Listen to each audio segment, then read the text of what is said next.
Sir ఋషి గారు లైన్లో ఉన్నారు. రిషి, అన్నయ్య వాయు దిగ్బంధనంలో ఉన్నారు. ఒక నిమిషం లైన్లో ఉండు. వాయు దిగ్బంధనం అంటే ఏంటి సార్? ఊపిరి తీసుకోకుండా కొన్ని నిమిషాల పాటు ఉండడం. యోగాలో అదొక ప్రక్రియ.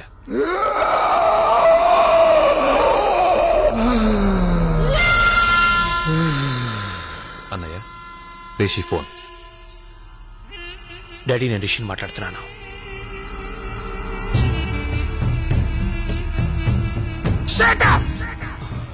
చూడు, అక్కడ హాస్పిటల్కి ఏ డ్యామేజ్ జరిగినా అందరినీ ముక్కల కింద నరికేస్తాను. ఇండియాలో ఉన్న మన బిజినెస్లన్నిటికంటే హాస్పిటలే మేజర్ బిజినెస్. నువ్వేం చేస్తావు నాకు తెలియదు. ఈ విషయం బయటికి రాకుండా క్లోజ్ చేసే. ఏ మిస్టేక్ జరిగినా అందరూ నాలో ఉన్న రాక్షసుని చూడాల్సి వస్తుంది. వాడు ఇప్పుడు ఎక్కడున్నాడు రా?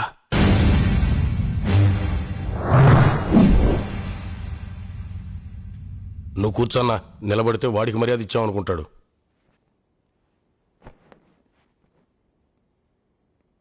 సో నువ్వు నోరు తెరవకుండా ఉండాలంటే 20 లక్షలు కావాలంటావు. 23 లక్షలు నేను కట్టిన 3 లక్షలతో కలిపి. 23?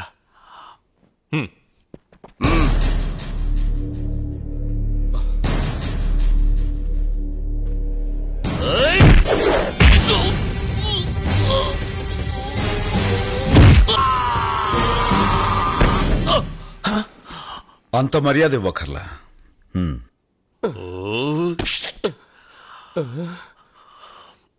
అన్నా, నేనెవరిని?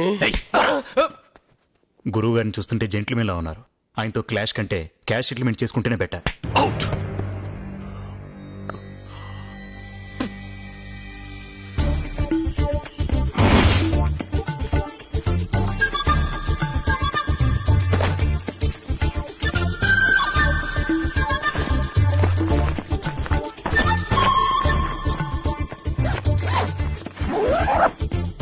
ఇవిగోనమ్మా, నీ భర్త సంపాదించిన 20 లక్షలు ఇందులో ఉన్నాయి.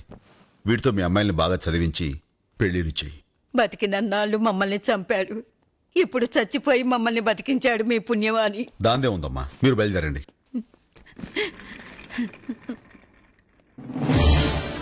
ఇలా తలలో ఉంచుకుని నిలబట్టం కోసం కాదు మీరు డాక్టర్లు అయ్యింది. ఒక హిందూ ఈశ్వరుణ్ణి మొక్కుతాడు, ఒక ముస్లిం అల్లా కోసమే నమాజ్ చేస్తాడు, క్రిస్టియన్ యేసు ప్రభువునే ఆరాధిస్తాడు. కానీ అన్ని మతాల వాళ్ళు చేతులెత్తి మొక్కేది మీ డాక్టర్లకి. మీరు మాత్రం వాళ్ళ జీవితాలతో ఆడుకుంటున్నారు. ఇది మీ డాక్టర్ల వృత్తికే సిగ్గుచేటు. మమ్మల్ని క్షమించండి సార్. తెలుగు భాషలో నాకు నచ్చని ఒకే ఒక్క మాట, క్షమించడం.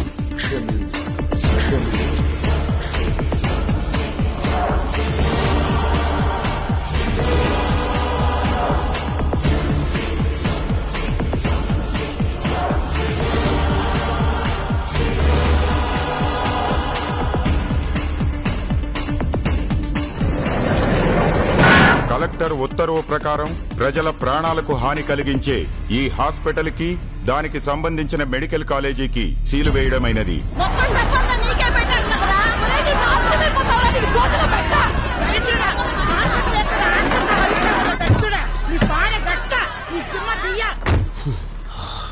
సార్, మీరెందుకు వచ్చారు సార్? ఈ జనం ఊరుకునేలా లేరు. వాడు మన దగ్గర డబ్బు తీసుకుని కూడా మోసం చేశాడు.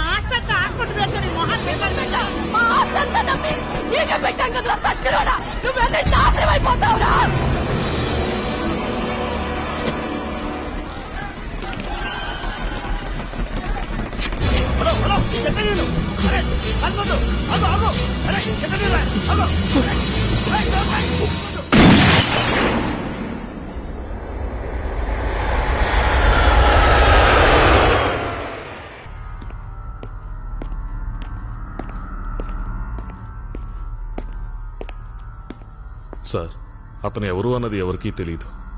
ఆ 20 లక్షలు తీసుకున్న ముసల్దాన్ని కూడా ఎంక్వైరీ చేస్తే తనకు ఆ మార్చి దగ్గర మాత్రమే పరిచయం చెబుతుంది.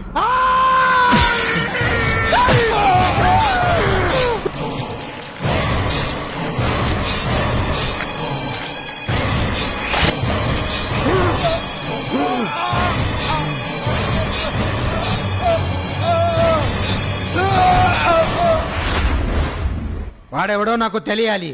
24 గంటల్లో వాడు నా దగ్గర ఉండాలి. వాడెవడో తెలియకుండా ఎలా అన్నయ్య? కొంచెం బుర్ర పెట్టండి రా.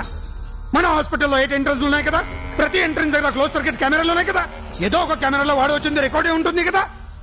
ఆ కేసెట్ తెప్పించండి. సుబ్బు ఇక్కడే ఉంటున్నావా? అవునరా, meet my classmate Balaji. Hello. Nice meeting. అదేంట్రా, మన ఇద్దరం సిటీ కాలేజీలో బీఎస్సీ వరకు చదువుకున్నాం.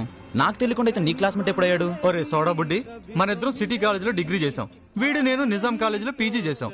డిగ్రీ ఒక కాలేజీలో పీజీ ఒక కాలేజీలో చేయకూడదా ఏంటి? ఇప్పుడు చూడబోయేది హాస్పిటల్ మెయిన్ ఎంట్రన్స్ రిసెప్షన్ దగ్గర రికార్డ్ అయిన క్యాసెట్ సార్. లేచాయి. Okay sir. మేడం, ఈ ఫ్లాపీలో ఉన్న లిస్ట్ చూడాలి. ఆపండి ఆపండి ఆపండి ఆపండి మేడం, ఇప్పుడు ఈ రెడ్ కలర్ లో ఉన్న ఆ 2 పేర్లని సెపరేట్ చేయండి మేడం. ఒక్క నిమిషం. ఇప్పుడు ఈ ఇద్దరు ఏ కాలేజీలో చదివారో చూడండి మేడం. ప్రభాకర్ చదివింది హిందూ కాలేజ్ మచిలీపట్నం, మొయినుద్దీన్ చదివింది జేకేసీ కాలేజ్ గుంటూరు. మేడం, వీళ్ళు పీజీ ఎక్కడ చదివారో చూడండి. వాడు శవాన్ని తీసుకొచ్చిన టైం ఉదయం 10:45. మనకి క్యాసెట్ లో చూపిస్తున్న టైం 10:38. అంటే ఇంకో 7 నిమిషాల్లో వాడెవడో మనం తెలుసుకోవచ్చు సార్. ఫార్వర్డ్ చేయి. National college Hyderabad. ఎస్, ఇద్దరు ఒకే కాలేజ్. మేడం, ఇప్పుడు ఒక్కొక్క ఆఫీస్ లో రెడ్ కలర్ లో ఉన్న పేర్లన్నీ సెపరేట్ చేసి వీళ్ళందరూ పోస్ట్ గ్రాడ్యుయేషన్ ఎక్కడ చేశారో చూడండి. నేషనల్ కాలేజ్ అందరూ అదే కాలేజ్.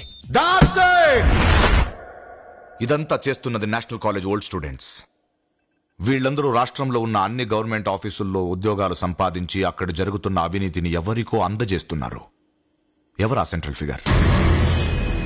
అతనే సార్, అతనే. రివైండ్ చేయి. క్లోజ్ కళ్ళు.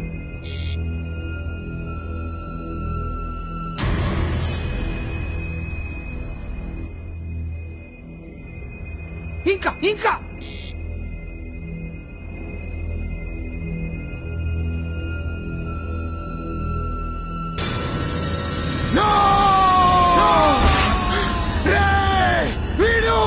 వీడు చచ్చి చాలా సంవత్సరాల ఎందిరా.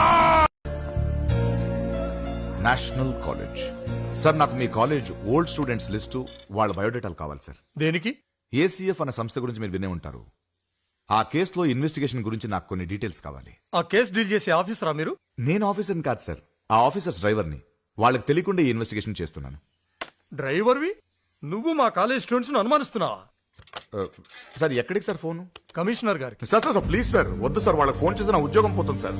ఏదో ప్రమోషన్ కోసం వాళ్ళకి తెలియకుండా చేస్తున్నాను సార్. ముందు నువ్వు మర్యాదగా బయటికి నడు. అలా కాదు sir, I say you get out. Sir, నాకెవరు హెల్ప్ చేయకపోయినా ఈ కేసు మొత్తం క్లోజ్ చేయగలను. మీ కోఆపరేషన్ లేకుండా కూడా ఆధారాలు సంపాదించగలను. నాకు ఆ బ్రెయిన్ ఉంది.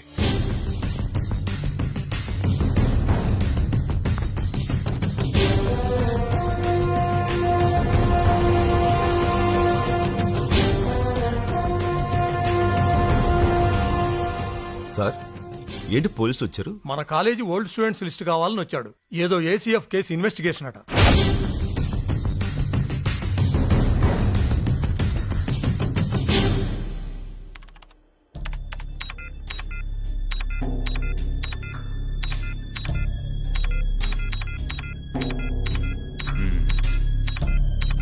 అన్నయ్య, ట్విన్ సిటీస్లో మొత్తం 32 లక్షల ఓటర్లున్నారు. కానీ అతని ఫోటో ఏ ఫోటోతో మ్యాచ్ కావడం లేదు. నాకు కారణాలు వద్దు, వాడు కావాలి. ప్రాణాలతో కావాలి. వాడు మన నుంచి తప్పించుకోలేడు. వాడి మీద కాన్సంట్రేషన్తో మన బిజినెస్ వదిలేస్తున్నాం. వాడు దొరుకుతాడు, నీ చేతిలోనే చస్తాడు.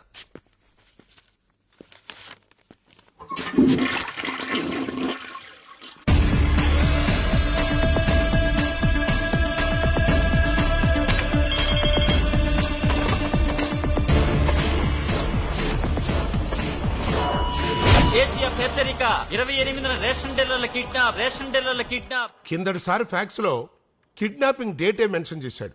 ఈసారి డిపార్ట్మెంట్ నేమ్ కూడా మెన్షన్ చేశాడు. ఈసారి ఏ డిపార్ట్మెంట్ సార్? అంత సంబరపడి అడుగుతున్నావు. నీకు ప్రాణాలు తీయటం అంటే పండగ చేసుకున్నట్టు అనుకుంటా. నిన్ను కిడ్నాప్ చేస్తే తెలుస్తుంది. మీరు ఆ ఛాన్స్ నాకు ఎందుకు ఇస్తారు సార్? నాకు ముందు మీరున్నారుగా. నువ్వు డెఫినెట్ రా. ఈ డిపార్ట్మెంట్లో అయితే ఎక్కువ కాలం ఉండవు. వెళ్ళు. మిస్టర్ నర్సింగ్, ప్రస్తుతానికి వాడు మన చేతికి ఎప్పుడు దొరుకుతాడా అని ఆలోచించడం మానేసి వాడి చేతికి ఎవరు దొరకకుండా చూడాలి. స్టేట్ లో ఎక్కువ అవినీతికి పాల్పడ్డ మొదటి 15 మందిని మాత్రమే కిడ్నాప్ చేస్తాడు. సో ఆ 15 మంది ఎవరన్నది కనిపెట్టి సెక్యూరిటీ ఇవ్వగలిగితే ప్రాబ్లం సాల్వ్ అయినట్టే కదా సార్? అన్ని వేల మందిలో ఈ 15 మందిని ఐడెంటిఫై చేయటం ఎట్లా అని? Very simple. ఎక్కువ అవినీతికి పాల్పడ్డ వాళ్ళెవరో వివరాలతో సహా వస్తే వాళ్ళకి సెక్యూరిటీ ఏర్పాటు చేస్తామని అనౌన్స్ చేద్దాం. అప్పుడు ప్రాణభయంతో ఆ 15 మంది ముందుకొస్తారు. మనం వాళ్ళకి మాత్రం సెక్యూరిటీ ఇస్తే సరిపోతుంది. ఇదైతేనే కరెక్ట్ ప్లాన్ అవుతుంది. ఆ ఫాల్స్ గాళ్ళు తక్కువ మంది ఉంటారు కాబట్టి మనం సెక్యూరిటీ ఇవ్వటం ఈజీ అవుతుంది. ఆ ఏసీఎఫ్ గాళ్ళ ప్లాన్ ఫెయిల్ అవుతుంది. మీ మలక్పేట దిల్సు నగర్ పోలీస్ స్టేషన్లే కాదయా, ఉన్న డీలర్లంతా వచ్చి కంట్రోల్ మీద పడ్డారు. అసలు ఇక్కడ ఫోర్స్ తక్కువ. మేమేం చేయాలి? ఎవరితో చెప్పుకోవాలో చెప్పండి. అబ్బా అవన్నీ కుదరవండి, చెప్పేది వినిపించుకోరే. ఇప్పటికిప్పుడు అరేంజ్ చేయాలంటే కుదరదు సార్. రేషన్ బియ్యం మొత్తం అమ్ముకుని పెద్ద బంగ్లా కూడా కట్టాను సార్. నేనే సార్ నెంబర్ 1. నాకేమిటి సార్ సెక్యూరిటీ? సార్ బొంగులో బంగ్లా వీడే నెంబర్ 1. రేషన్ బియ్యాన్ని పంది కుక్కలాగా తిన్నాను. నేనే నెంబర్ 1 సార్. నాకేమిటి సార్ సెక్యూరిటీ? పేదోళ్ళ రేషన్ కార్డు తాగడ పెట్టుకుని ఆ కోటా బియ్యాన్ని బ్లాక్ లో అమ్ముకున్నాను సార్. నేనే నెంబర్ 1 సార్. నాకివ్వండి సార్ సెక్యూరిటీ. అంతమందికి సెక్యూరిటీ ఇవ్వాలంటే మాకున్న ఫోర్స్ తో కుదరదు. ఇదేంటయ్యా, ఫస్ట్ 15 మంది రమ్మంటే ఎగ్జిబిషన్ గ్రౌండ్ లో చేప మందికి వచ్చినట్టుగా ఇంతమంది డీలర్స్ వచ్చారటి? Sir Kadapa, Kurnool, Srikakulam, west, east, Vizag, Chittoor ఒక జిల్లా ఏంటి సార్? స్టేట్ మొత్తంలో ఉన్న రేషన్ డీలర్లంతా పోలీస్ స్టేషన్ దగ్గరే ఉన్నారు. ఓర్ని, రేషన్ షాపుల్లో ఎంత లెవెల్లో జరుగుతుందా ఫ్రాడ్? ఈ సమస్య నుంచి బయటపడాలి. ఇప్పుడే మెసేజ్ వచ్చింది. ఆ ఏసీఎఫ్ వాళ్ళు మనల్ని మోసం చేశారు. మనల్ని ఈ రేషన్ డీలర్ల వైపు తిప్పి పీడబ్ల్యూడీ ఆఫీసర్లు కిడ్నాప్ చేశారు సార్. ఎక్కడికి వెళ్తారా మీరు? కానిస్టేబుల్స్, ఇక్కడి నుంచి ఒక్కడ కూడా బయటకు వెళ్ళడానికి వెళ్ళలేదు. వాళ్ళ చేతుల్లో ఉన్న ఫైన్స్ అన్ని లాక్కోండి. నేనేం ఫ్రాడ్ చేయలేదు సార్. నాకు అన్నం పెట్టి అమ్మ కిలో బియ్యం అడిగినా నేను ఇవ్వలేదు సార్. సార్ బియ్యం పంది కుక్కలు తినకుండా మందులేసి కాపాడాను సార్. నన్ను ఒక్కడిని వదిలేయండి సార్. గొడవ చేయకో. నువ్వే ఒక పందికొక్కులాగా ఉన్నావు. నువ్వే బోన్లో ఉండాలి. ఆ గేట్లు మూసేయండి. సార్ ఇప్పుడు రేషన్ డీలర్స్ మీద మీరేం యాక్షన్ తీసుకుంటున్నారు? 40,688 రేషన్ షాపులు అప్రాక్సిమేట్ గా మన రాష్ట్రంలో ఉన్నాయి. విత్ ఇమీడియట్ ఎఫెక్ట్ ఆ డీలర్షిప్స్ అన్ని క్యాన్సిల్ చేస్తున్నాను. చదువుకుని ఉద్యోగాలు లేని యువకులు ఎంతమందో ఉన్నారు. ఈ డీలర్షిప్స్ అన్ని వాళ్ళకి వచ్చేలా చర్యలు తీసుకుంటున్నారు.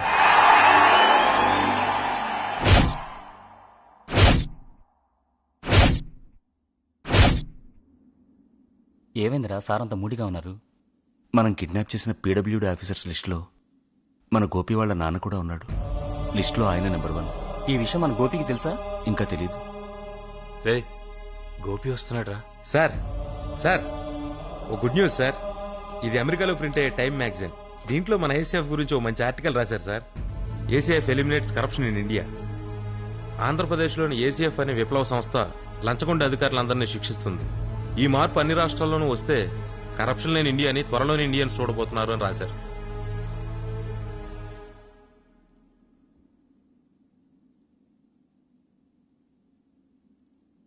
ఏంటి సార్, మన సంస్థ గురించి అమెరికా వాళ్ళు అంత గొప్పగా రాస్తే మీరేమి రియాక్ట్ కారేంటి?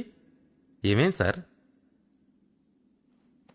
ఏంట్రా ఏమైంది? సార్ ఎందుకు అలా మౌనంగా ఉన్నారు? మీరంతా ఏంటి అలా డల్గా? మనం కిడ్నాప్ చేసిన పీడబ్ల్యూడీ ఆఫీసర్స్లో మీ నాన్నగారు కూడా ఉన్నారు. అంతేకాదు ఆయనే లిస్టులో నంబర్ 1 అట. ఏంట్రా?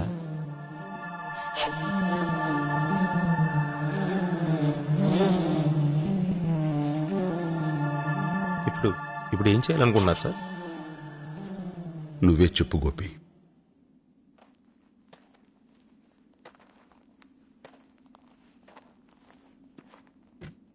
అందరికీ వేసే శిక్షే ఇతనికి వేయండి సార్. చంపేయండి సార్. సార్ మీరు చంపేది నా తండ్రిని కాదు సార్, జనాన్ని లంచాల కోసం పీడించుకు తినే ఒక లంచగొండి. మీ క్యారెక్టర్ నాకు తెలుసు సార్. ఆ స్థానంలో మీ నాన్న ఉన్నా మీరు క్షమించరు. షుగర్ వ్యాధి వచ్చి కాలికి గాయమే గ్యాంగ్రీన్గా మారితే అది మన కాలైనా సరే తీసేస్తాం కదా సార్. ఇది అంతే. మీరు స్థాపించిన ఏసీఎఫ్ బతకాలంటే బంధాలు బంధుత్వాలు చూడకూడదు సార్. ఓ చిన్న రిక్వెస్ట్, ఈ ఒక్క ఆపరేషన్కి నన్ను కొంచెం దూరంగా ఉంచండి సార్ ప్లీజ్. సార్ ఆయన లంచగొండి తండ్రి కావచ్చు, కానీ నేను లంచగొండి కొడుకుని మాత్రం కాదు సార్. నేను మీ స్టూడెంట్ని సార్. గోపి, మిమ్మల్ని అందరినీ చూస్తుంటే నాకు చాలా గర్వంగా ఉంది. కాలేజీ కుర్రోళ్ళంటే అమ్మాయిలు వెంటబడి తిరిగే రోమియోలు అనుకుంటారు. కానీ ఈ దేశం తలరాత్రి మార్చే శక్తి ఒక స్టూడెంట్స్ మాత్రమే ఉంది. నా బాటని నా మాటని గౌరవించి ఇంతమంది నా వెనుకొండటం నిజంగా నా అదృష్టం. సారీ.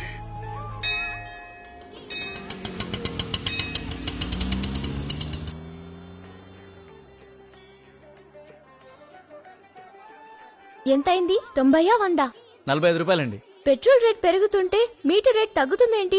ఇది వరకు 90 తీసుకునేవాళ్ళు కదా. గప్పట్ల ఆర్టీఓకు, బ్రేక్ ఇన్స్పెక్టర్ కు, ట్రాఫిక్ వాళ్ళకు లంచాలు ఇస్తుండే కదమ్మా. అందుకే మేము కూడా మీటర్ మీద ఎక్కువ పైసలు తీసుకుంటాం. ఇప్పుడేమో ఆఫీసర్ సాలేగాళ్ళందరూ ఒకళ్ళని చూసి ఒకళ్ళు లంచాలు తీసుకొని భయపడి చేస్తున్నారు కదా. అందుకే మేము కూడా కరెక్ట్ గా తీసుకుంటున్నాం. మీ నిజాయితీకి హ్యాట్స్ ఆఫ్. అరే అవన్నీ మాకెందుకమ్మా, ఎక్కడున్నాడో ఏమో గానీ దేవుని అసుంటోడు ఎవ్వరికి కనపడకుండా ఈ లంచాలు తీసుకుంటా చెంబడాలు తీస్తున్నాడు చూడు, గాయనకి చెప్పమ్మా. ఎవరయ్యా అతను? అందరూ అతని గురించే మాట్లాడుతున్నారు.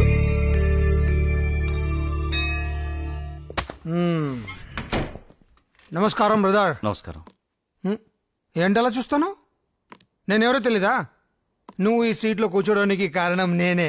నేను ఈ సీట్లో కూర్చోటానికి మీకు సంబంధం ఏంటి? ఇంతకు ముందు సీట్లో ఉన్న ఆఫీసర్ని మేమే కదా చంపింది. పేపర్లో న్యూస్ కూడా వచ్చింది చూడలే. ఇప్పుడు మీకేం కావాలి? కోట్లు పెట్టుబడి పెట్టి హాస్పిటల్ కట్టాం, అది మూతుపడింది.